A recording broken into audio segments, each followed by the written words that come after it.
Hello বন্ধুরা, আপনারা কি জানেন বাংলাদেশের সবথেকে বড় আন্ডারপাস কোথায় নির্মিত? আমি এই মুহূর্তে চলে এসেছি মাটির নিচ দিয়ে চলা এসি সড়ক, দেশের সবথেকে দৃষ্টিনন্দন আধুনিক আন্ডারপাস সুরসপ্তক ঢাকা বিমানবন্দর সড়কে ইএমএস নির্মাণ করা হয়েছে। বিমানবন্দর সড়ক ইএমএসের নিচে ৪২ মিটার লম্বা চারটি সুড়ঙ্গের আন্ডারপাস-মুখী বের হওয়ার ও প্রবেশের রাস্তা রয়েছে। এই আন্ডারপাসের ডিজাইন এমনভাবে করা হয়েছে যেখানে আন্ডারপাসে সূর্যের আলো আসবে, আলোর কোনো স্বল্পতা থাকবে না।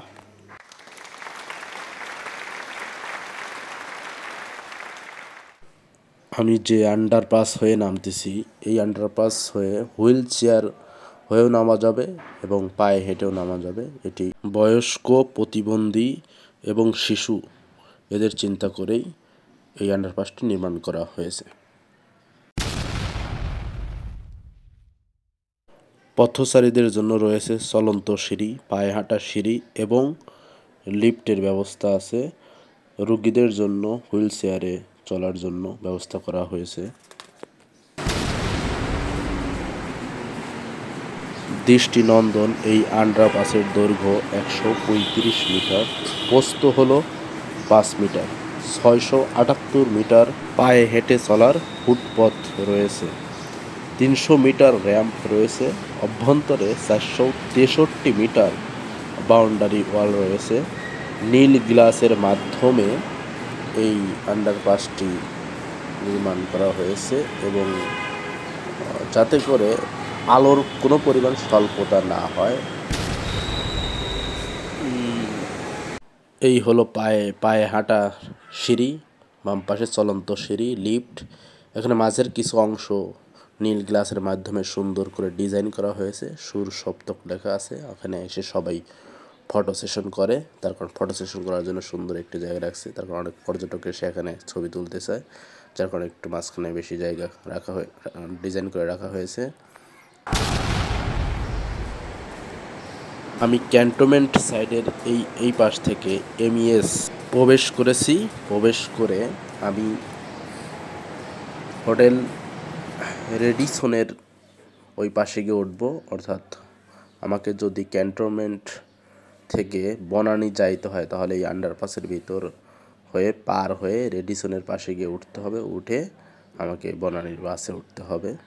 দেখতে পাচ্ছেন কত সুন্দর করে তৈরি করা হয়েছে ভিতরে আন্ডারপাসটি। এখানে মাঝখানে একটু কনক্রিট আছে, গ্লাস নেই, কিন্তু সাইডে লাইট আছে। রাতের বেলা লাইটের সুব্যবস্থা থাকে, দিনের বেলাও আলোর কোনো স্বল্পতা নেই, রাতের বেলাও আলোর কোনো স্বল্পতা নেই।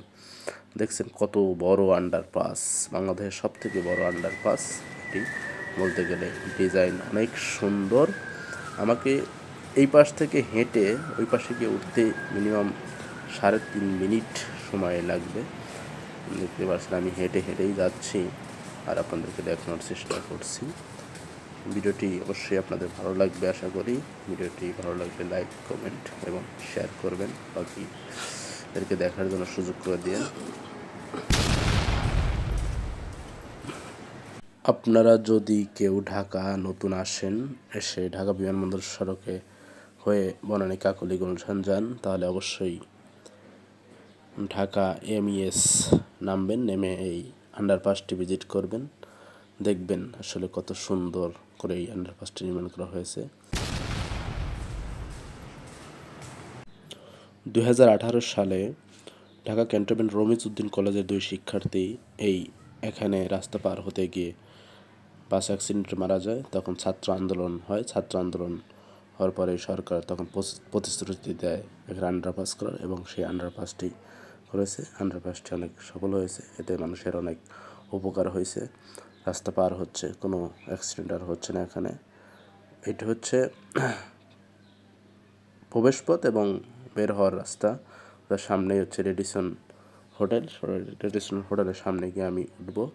অনেক সুন্দর দেখতে পাচ্ছেন, সিঁড়িটা অনেক সুন্দর। ডান পাশে যেটা, ওটা হচ্ছে হুইল চেয়ার চলার জন্য, অর্থাৎ রোগী বয়স্করা চলতে পারবে। এটা হচ্ছে বের হওয়ার রাস্তা বাহির। বের হয়েই আপনাদেরকে দেখাবো কোন রাস্তার উপরে এই আন্ডারপাসটি নির্মিত। বাহিরের রাস্তার অংশটুকু আমি দেখাচ্ছি। এটি হলো ভিতরের অংশই আর কি। এই যে বের হলাম, এই যে সামনে ডান পাশে রেডিসন হোটেল, এই যে দেখা যায় কুর্মিটোলা হসপিটাল। এই যে বাম পাশে যে ফ্লাইওভার, মিরপুরের ফ্লাইওভার চলে গেছে। ঢাকা বনানী রোড পুরা রাস্তার উপরে